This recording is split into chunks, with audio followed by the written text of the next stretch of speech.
Okay, we are blocking in values with our gloss glazing liquid. So all I've done differently is I've switched to gloss glazing instead of a matte medium. I'm going to do something pretty similar that I did in the last two videos. And normally I would not do so many layers of my underpainting, and you'll start to see that with the next portraits. But I did want to show you what a difference the gloss glazing liquid makes. It really does blend everything so much better than the matte medium. And so what I did was I created my value scale on the glass palette from light to dark, and I created one tone off to the right in the middle. Do you see that? So tone means that you've added gray. And by having this value scale, it makes it really easy for me to know exactly where the paint is supposed to go. So for instance, since we know light values go forward and dark values go backwards, then we can kind of find the parts of the face that are going to be like protruding out the most.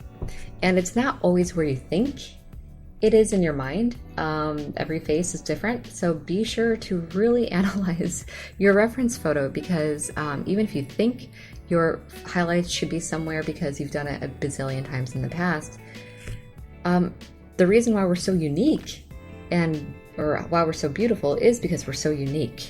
And it is those small subtleties of our features that make us look so different.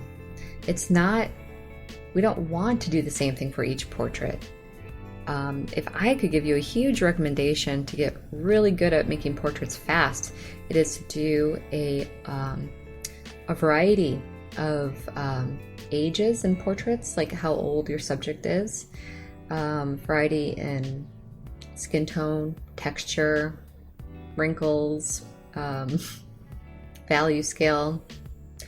It's just like kind of start figuring out how people are different and why the differences in us are so beautiful will make you it will kind of fine-tune your eye, I guess, because really this is a skill that needs to be practiced like anything else. Yeah, sure, you need to have an interest in art in order to continue pursuing it, but you get better at art by practice.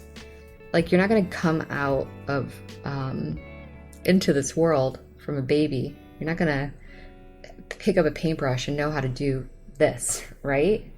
It takes a lot of learning and seeing and experiencing life and people in order to learn how to paint a portrait and why a face looks the way it does in certain conditions, different lightings, even when we're stressed.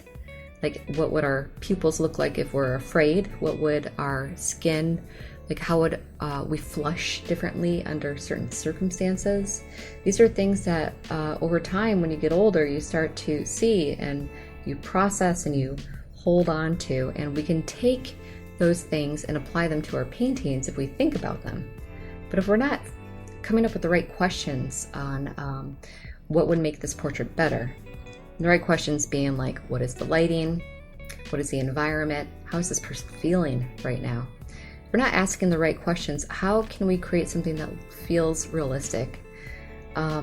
Because realism is not just the accuracy of where the paint goes. Realism really happens when we get the impression that we're looking at something that has experienced life.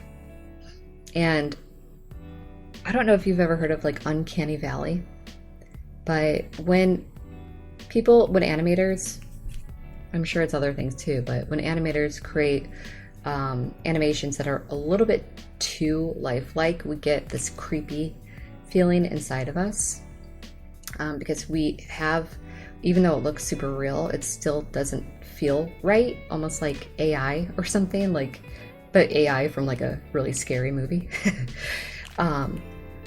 So what we end up doing is, like with animations, well, not me, not we, but what they end up doing is kind of giving more elements of something not being so realistic in order to get rid of that creepy feeling in a way. When it comes to paintings, you can get really accurate with your paint brush strokes and everything. But I don't know if you've ever seen those portraits that look really good and the pores are perfect, but there's something about it that feels a little bit off or creepy. I don't know, like it doesn't feel like you're more focused on like why did this person do this portrait than what is the message of this portrait. And if we can kind of get past the idea of perfection and making everything extremely accurate, if we can get past that idea, because we already have tools to do that, we don't need to do that. Instead, what we should be thinking about is, who is this person? Why are we telling their story? Why are we painting them? And it could be as simple as, I want to learn how to paint someone that looks this way. It could be that simple. Or it can be, this person has experienced something and I want to tell their story through this painting. Then, you need to really think about how you're going to paint it.